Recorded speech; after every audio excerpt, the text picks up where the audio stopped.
এসছি আর ছাদে যে এত সুন্দর হাওয়া হয়েছে, কিন্তু মেঘ হয়েছে।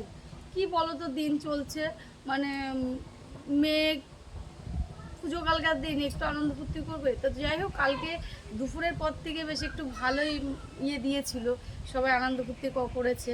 কিন্তু দেখো আজকে আবার মেঘ, অনেক জামা কাপড় আছে সেগুলো কাচতে হবে, তারপরে কাচা হয়েছে অনেক, সেগুলো এখনও শোকাতে পারিনি, তারপরে আরও কাচতে হবে। কি বলো তো, দিন পড়েছে দেখো মেঘ। সকালে একটু রোদের মুখ দেখে বেশ একটু হাসিটাই লাগলো, যে যাক আজকে একটু রোদ বেরোবে।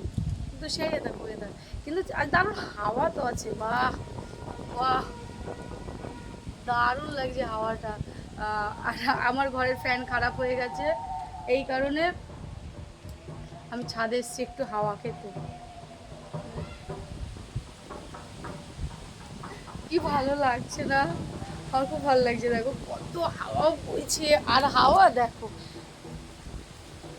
দেখতে পাচ্ছ সামনে কিন্তু একদম পুরো মাঠ, সবুজে সবুজ। আর সবুজে সবুজ হওয়া মানেই প্রকৃতির হাওয়াটাই আমাদের এখানে বেশি। আর কি বলতো, ঘরের ভিতরে তো গরম থাকে, কিন্তু দেখো হাওয়াটা শুধু দেখো, মানে কি বলবো, বলার ভাষা নেই তো।